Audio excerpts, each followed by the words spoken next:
Oi gente, tudo bom com vocês? Meu nome é Junior Costa e hoje eu tô aqui finalmente para gravar o vídeo sobre as melhores leituras do ano de 2016. Eu não li tanto no ano como eu queria por diversos fatores, para quem me acompanha nas redes sociais já sabem, não vou ficar aqui me prolongando. Então eu escolhi alguns livros que eu gostei bastante de ter feito, gostei da experiência de leitura, das impressões que o autor, enfim, ali dentro da história me passou. Então vamos lá. O primeiro livro que eu quero mostrar para vocês é um livro que eu tô assim, enfim, indicando para todo mundo que gosta de ler, simplesmente para quem tem o prazer da leitura, que é o A Arte de Escrever, do Arthur Schopenhauer. Esse livro aqui é um livro super curtinho, é um livro de ensaios que o autor vai trazer para a gente assuntos que nós leitores estamos acostumados, que nós estamos entrando diariamente em contato com novos autores, com esse mundo editorial, enfim, com essa coisa toda.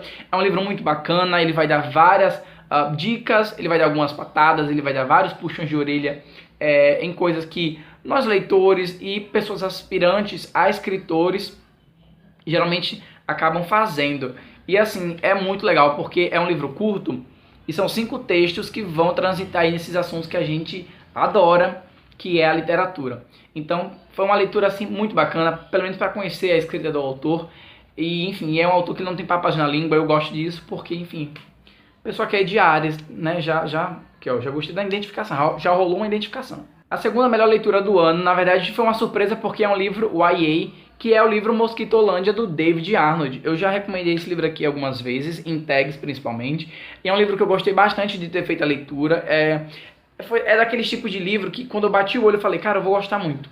A premissa já tinha me chamado a atenção quando a editora falou mais sobre nas redes sociais, e aí quando eu li só confirmou. É um livro que vai falar sobre road trip, é um livro que trata sobre assuntos que adolescentes, adultos geralmente passam ou vão passar em algum momento da vida, onde a gente acompanha essa personagem tentando voltar para a cidade onde a mãe dela está, porque ela vive com o pai e a madrasta, então tem toda aquela questão da família disfuncional. E é um livro que ele não é bobinho, ele não se perde ao longo do caminho, o autor ele vai fechando as pontas que ele vai abrindo ao longo da história. Tem personagens muito, muito cativantes. Tem um garoto aqui, que eu esqueci o nome dele agora, eu acho que é o Watson, enfim, não sei, eu posso estar falando besteira. Mas assim, ele tem síndrome de Down e ele é um personagem fascinante, porque foi o primeiro personagem de um livro que eu terminei e falei, cara, eu quero saber mais sobre, e não tinha. Mas assim, é um livro que realmente não precisa de continuação, a obra fala por si só, então se vocês querem ler algum YA bacana mesmo, sem ser água com açúcar, sem ser, enfim, perda de tempo, eu recomendo Mosquitolândia. Outro livro que foi o primeiro livro que eu li no ano e foi uma das minhas melhores leituras do ano com certeza, entrou por favoritos da vida, que é O Menino da Lista de Schindler, do Leon Leyson. Esse livro aqui, eu fico até assim para falar dele porque é um livro que me marcou muito enquanto leitor, porque a gente entra em contato com uma parte da história da humanidade que a gente sabe, mas ao mesmo tempo não, porque tem muita coisa que a gente não tem contato, principalmente na escola. E O Menino da Lista de Schindler traz pra gente um relato fiel, autobiográfico, do garoto mais novo, mais jovem, salvo por Oscar Schindler. E ele traz pra gente aqui nesse livro, com capa infantil, que a Roku fez essa cagada, mas enfim, traz pra gente o relato como foi a infância dele, vivendo com a família dele, longe de tudo, na pobreza, como a guerra acabou gerando consequências para ele, para a família dele. E assim, no final enfim, vou deixar aqui embaixo o link da minha resenha, que eu fiz no começo do ano. E eu pretendo ler ano que vem o Diário de Anne Frank, que eu nunca li, mas eu quero muito ler, porque eu já ganhei outro livro que tem a ver, se não me engano foi a irmã dela que escreveu, enfim. Então fica aqui a minha outra recomendação. E ainda nessa vibe de Segunda Guerra, enfim. Outro livro que foi bacana demais ter lido esse ano foi Os Óculos de Edgar, ou Edgar, enfim. Foi uma surpresa porque eu não conhecia, não tinha visto ninguém aqui no BookTube falando sobre. E livros de Segunda Guerra, enfim, me enche os olhos, vocês sabem. E esse livro aqui não me decepcionou. Pra mim, a impressão que eu tive quando eu terminei a leitura foi que a autora, ela teve como principal objetivo escrever esse livro aqui, mas na verdade como uma forma de se desculpar pelos erros dos soldados alemães, dos nazistas que perseguiram, mataram, enfim, muitas pessoas. O livro ele traz a Segunda Guerra, a caça aos poloneses, aos judeus, como um pano de fundo também. E a autora Thaisa Frank, ela coloca seus personagens dentro desse romance muito legal. São personagens bem interessantes, a gente acompanha a vida de escribas, então são essas pessoas holandeses, franceses, enfim, qualquer pessoa que tinha sido apreendida apreendido pelos nazistas, e que soubesse ler e escrever, eles eram encarregados então de responder às cartas dos familiares dos prisioneiros dos campos de concentrações. Muita gente não sabia naquela época o que estava acontecendo, morreram sem saber, muitas delas. E essas pessoas enclausuradas, elas ficavam então à mercê de uma resposta. Então esses escribas, eles acabam sendo obrigados a responder essas cartas, dando parecer que estava tudo bem, que estava tudo legal, que os presos, né, os familiares estavam numa vida boa dentro dos campos de concentrações. É um livro que ele possui vários facsímiles, então são cartas encontradas pós Segunda Guerra, de pessoas que tentaram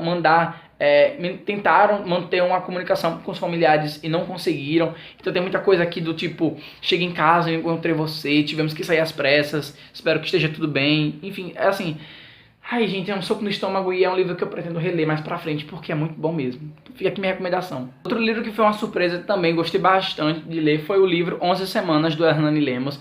Esse livro aqui, ele também é um livro que dá vários socos no estômago do leitor, porque ele traz pra gente uma história de uma mãe e de uma filha que foram separadas por questões maiores da vida, e a mãe agora, já no leito de morte, tenta convencer a filha, que está amargurada, que está revoltada com a vida, dos erros que ela cometeu no passado, e tentar convencer a filha de que tudo aquilo teve um propósito. Então a gente passa o livro todo tendo oscilações de emoções, tem alguns alívios cômicos, mas assim, a maior parte do tempo é a gente junto com essa menina, com a Meg, tentando entender os motivos que a mãe, né, a Cláudia, teve de fazer o que fez. E é um livro muito bacana, tem vários momentos aqui que dá para dar umas risadas, mas é um livro que eu recomendo bastante para adolescentes. É um livro que deveria ser obrigado nas escolas, enfim, como forma de incentivo à leitura, mas também como forma de aviso, já que o autor ele dá vários conselhos aqui, enfim, ele mostra uma realidade crua que geralmente a gente meio que fecha os olhos. Então, 11 Semanas é um livro triste, um livro pesado, mas que vale a pena ser lido. Então fica aqui minha recomendação também. Um livro que eu achei maravilhoso de ter lido também foi O Morte Invisível, de duas autoras, da Leni Kaberball e da Agnete Fries, as mesmas escritoras do Menino da Mala. É um livro sensacional. Primeiro porque é do gênero que eu gosto bastante, que é o romance policial. Então a gente já tem uma atmosfera muito bacana, muito gostosa, que prende o leitor do início ao fim. Pelo menos comigo foi assim. E a gente acompanha a Nina Borg, que é uma protagonista dessa série de livros, independente, digamos assim. E ela está ali, então, tentando prestar serviços à Cruz Vermelha, que é uma instituição mundialmente conhecida por ajudar, enfim, os refugiados, né? Ela é muito conhecida por ajudar os refugiados. E a gente tem agora, a gente acompanha a Nina Borg ajudando esses refugiados, principalmente no momento em que meio que acontece uma reviravolta dentro da história, porque muita gente está doente e a gente não sabe muito bem por que o que está acontecendo. A gente acompanha diversos núcleos de personagens, mas a história vai se ligando aos poucos. E o livro traz várias críticas à sociedade disfuncional que nós vemos aqui no Brasil também. Uma sociedade altamente preconceituosa. Ela vai trazer vai trazer vários assuntos pertinentes. E assim, é sensacional. Para quem gosta de romance policial, é um prato cheio. No começo é meio confuso o que está acontecendo, mas depois você vai pegando a manha, o jeito das autoras, e aí a história vai embora. E outro livro de romance policial que eu adorei ter feito, eu li O Bicho da Seda ano passado, e eu li O Chamado do Cuco esse ano. Sim, eu comecei pelo segundo, me perguntem por quê.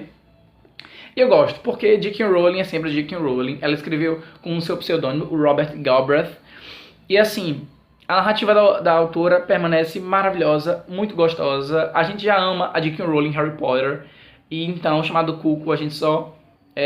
enfim, cria cada vez mais a simpatia, né, uma empatia pela autora. Então fica aqui minha recomendação, acho que todo mundo já conhece. Pretendo ler o Vocação para o Mal, que é o terceiro livro dessa série, né, com o Cormoran Strike, esse ano ainda, que saiu, enfim. Então fica aqui minha recomendação também. E o último livro da minha lista de melhores leituras, não poderia ser uma série, não poderia deixar de ser diferente, foi o meu Tormenta de Espadas, o terceiro volume das Crônicas de Gelo e Fogo, do George R. Martin. Esse livro, ele é o maior da série. Ele, nessa edição aqui, tem 810 páginas por aí. Enfim, a minha experiência de leitura poderia ter sido 10 mil vezes melhor se eu não tivesse recebido spoilers de uma coisa que acontece aqui que é essencial para a história. Obrigado, Diana, minha amiga, que deu spoiler no dia que eu ia ler o capítulo mas enfim. Mas, gente, George Martin é maravilhoso. Eu não consegui terminar o Dança dos Dragões, mas vai ficar mesmo agora pro início do ano. Porque, enfim, vou entrar já já pro clubinho das pessoas que estão desesperadas esperando pelo 6º volume, certo? Pelo Ventos do Inverno. Bom, então é isso, gente. Essas foram as minhas melhores leituras do ano de 2016. Eu poderia ter lido mais? Poderia, mas vai ficar agora para 2017. Espero poder ler mais. Vai sair um vídeo ainda esse mês sobre as minhas metas para esse ano, que não serão muitas, eu acho. Pretendo não ousar. Mas é isso, deixa aqui nos comentários qual foi o melhor livro, aquele livro que você falou, caraca, todo mundo precisa ler. E é isso, gente. Espero que vocês tenham gostado do vídeo. Se gostou, clica no gostei para me ajudar na divulgação do canal. Se inscreve aqui embaixo, caso ainda não esteja inscrito. Minhas redes sociais estarão todas lá embaixo, como sempre. E é isso, gente. Até a próxima. Tchau.